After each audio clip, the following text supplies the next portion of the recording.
How you doing? Damion Sharpe here. So, strength. Strength and power. What does that mean? I mean, to be a man is to be strong, right? I'm doing my fist up, right? Fisticuffs. So, what does strength mean to you? I mean, when you go about your life and you see people, say, even characters of movies, see people out there in the real world, wherever you are, and you see someone, you say, you know, that represents strength to me. What does that look like for you? So I was looking up the definition of strength, and one of the things I liked is this concept of being able to be strong enough to stand up, in a sense, to stay within your form no matter what's coming towards you. So if you think of a strong boulder and the water's coming, a flood, let's say, and there's a strong boulder and it holds all the water that's hitting it, it's holding its form. It's keeping its form. And of course it breaks down over many years, but that's regardless. So anyways, so it's not being pushed, it's not being shoved around. And so I was thinking about this with big energy. So this has to do with big energy. So if there's big energy, there's someone, you know, going through heavy emotions, either very angry, very sad, projecting on somebody, whatever. And if you can still stand in your strength and who you are, and it's in a sense not just float about as like the boat on the storm, to keep the calm, you know, to kind of calm the storm with your own inner calmness, and to stay there regardless of what's going on. That to me is strength. So that means that I don't have to react. I'm not going to react to you calling me a name. I'm not going to react. Doesn't mean I'm not going to, but I'm saying that's the way I look at strength. I'm not going to react to these things that are coming at me, but I can respond to them. So there's a difference between reaction and respond. So we could look at that aspect. But let's look at, we'll go to there in a second, but looking at what does it mean to be standing within your form. I think awareness, understanding who you are is very important for that strength, for you to know. So you know where you are and who you are today.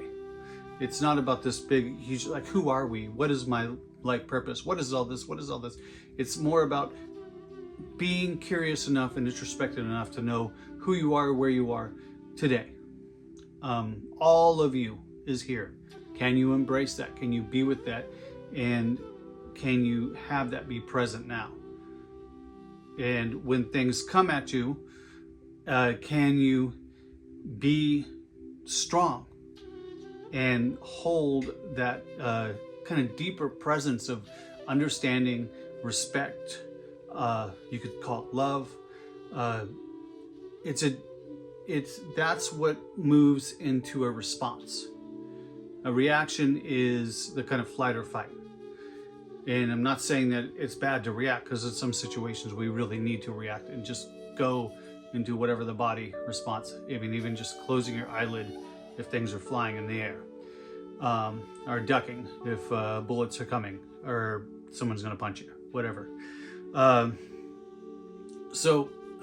But understanding who we are helps us to, in the sense that emotional and in the sphere world, the world of people and places and things, to kind of stay within who we are and not kind of lose ourselves in just reacting to whatever's going on. In a sense, engaging in that game that is being invited for us to play. So there's that.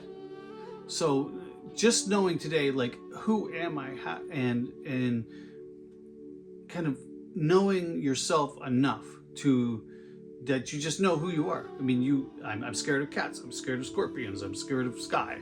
I'm scared of flowers. I'm still insecure about my shoes. I don't know. I'm just making stuff up. So I still have fear over talking to my father. I still am not sure how to deal with Uncle Bill over there because of the time he stole my token at the arcade. My Uncle Bill used to take me to the arcade, and I have no beef with my Uncle Bill, but he used to take me to the arcade when I was a kid, and I'd go to North Carolina, so that's where that came from. But anyway, so knowing this aspect of who, part of who I am is I go off into these other things, and I go back and I get very excited when I talk.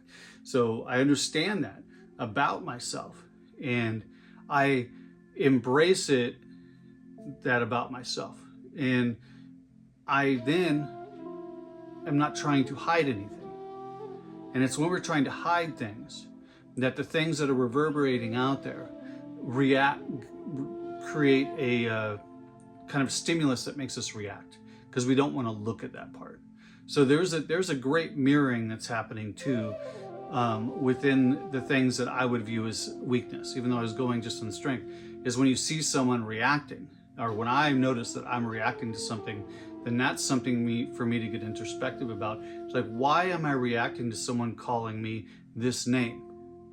You know, what is it about that interaction that triggers something from my past? What does this remind me of? What does that remind me of? Keep asking my question. What does that remind me of? You know, how old was I when I first remember having this kind of response or reaction? Oh, what's the feeling there? What's that core feeling? Oh, you know, how can I give myself some room to feel that feeling, move that energy out, and realize I'm living a totally different world now than when I was, let's say that happened when I was 5, whatever came up. I'm not 5 years old anymore. I'm an adult. And so how can I maybe even reframe that situation, realize that my parents were just figuring things out themselves, and reframe it and come back to, oh, I'm an adult now. I don't have to react to this anymore.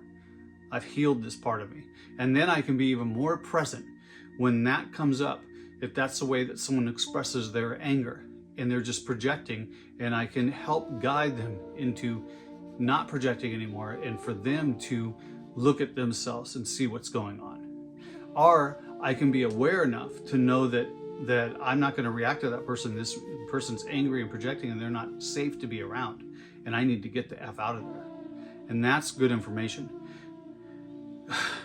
So that's part of being strong too, is knowing when to step away from situations, and we don't always have to fight. So that's when I was thinking about strength. I grew up seeing strength a lot of times as Clint Eastwood. Clint Eastwood was a big one.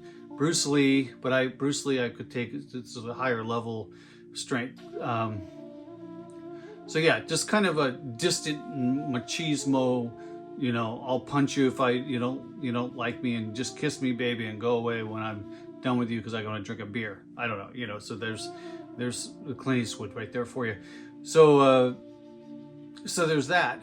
But then as I got older and was starting to notice times of strength with people where I witnessed strength, it was with people really knowing who they are, standing within themselves for who they are and for what they are, and allowing other people to be who they are, and not trying to control them or react to whatever was going on around them. So when I was thinking about this, I was talking about the rock in the beginning and the strength. I was thinking about a wall. So if you had a wall that you've built, my son and I were just watching a movie called The Gentleman Who Went Up to a Mountain to Call It a Hill, where it's with Hugh Grant. It's a kind of cool movie about way back when they were trying to decide something was a hill, and the Irish was like, no, it's a mountain. It's always been a mountain. So anyways, so that's their strength, calling it a mountain. But they were building their little retaining walls, and you got the dirt, and the rain was coming. And when you think about building a wall, be it a concrete, say it's a concrete wall, and or a dam or whatever, and you think about holding the water, and that's strong, right? It's holding the water. And then you think about if the water's coming, which is kind of like energy, it's always coming. If I'm holding a wall and just trying to hold this wall where I'm like, just holding, trying to block off energy, you could say, the better analogy I could think of, because eventually it's going to start going over and flowing over, and I may even flow over with it, which would be reacting and responding, is that I allow it to go around me. You know, I allow the anger, the sadness, the whatever. I don't have to take it on. I can allow it. I can allow it to go around me. I can allow the water to flow around me. I'm not having to fight against the water, but I'm able to witness the water. I'm able to experience the water, the other person's feelings, the other person's experience, the way where they're coming from. I'm able to experience that, their anger, their frustration, whatever it be. I'm able to experience that and feel it and witness it and still be aware of myself. And I don't have to take that on, and I can let it just move. And then I can actually be available in that situation for whatever it needs to be, to protect myself, to support the other person, to figure out an action to take.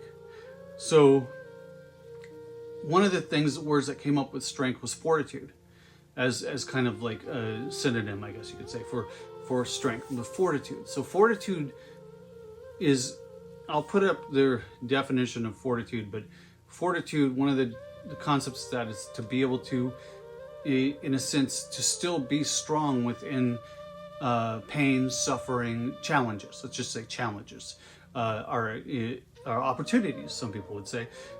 So within the challenges and the opportunities of life, still being able to stay strong within yourself, having fortitude. And so I guess I invite myself and you to look at how we can create kind of more fortitude, become more strength in ourselves, and just play with noticing when we're reacting, when we're responding, and if we notice a reaction, can we go back to say, you know, what does this remind me of from the past? How old was I? Reframing that little story that you have, and then coming back and realizing I'm not there anymore, I'm here. You know, so whatever, maybe you have a different dance with dealing with the traumas of the past experiences, but whatever it is, play with looking at that whenever you notice yourself reacting to your kids, to your partner, to the world, to what you hear on news, or whatever it is, you know, so that you can clean that up enough that you can be present for what is, face it fully, and figure out how best can me, who I am, my unique abilities and my unique way of being,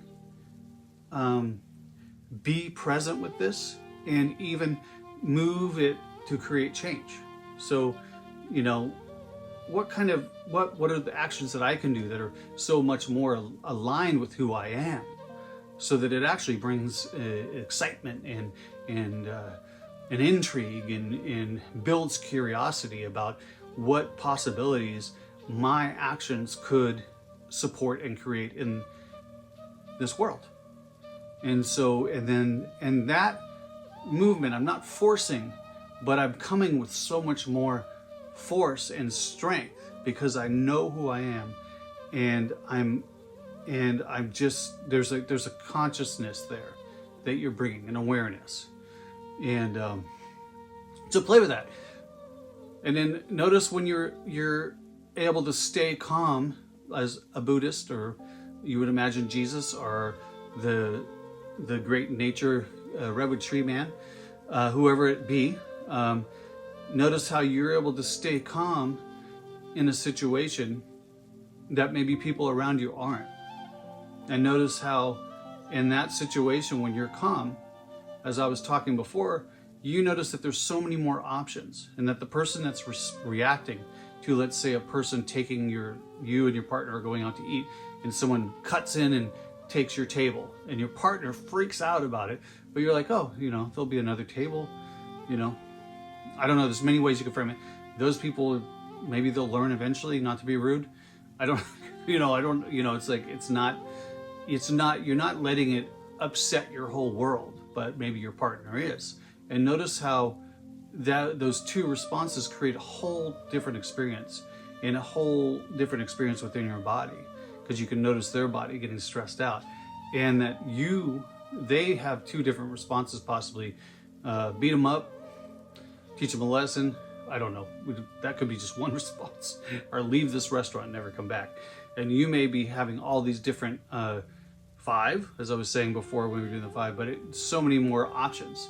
And that's the one thing, that when you're responding to life, you're not just in the flight and fight, which is usually just black and white thinking just one, I can either do this or that. So that's kind of our goal. My goal in life is to stay out of that flight and fight world as much as I can. And as you can, and you're more responding to life and you're more aware, that awareness will actually bring it so you'll be more aware when you're out in public and there's something that you should walk across the street for. You may not even know why. You just walk across the street and you realize you just bypassed something that was not the safest thing. Or you'll be talking to someone, you realize this is probably not a good person to have fix my roof. You know, because you just see one little thing because you're just a little more aware. And you're like, this is not probably the best person to do business with or to be a partner with or whatever. So yeah, so play with that.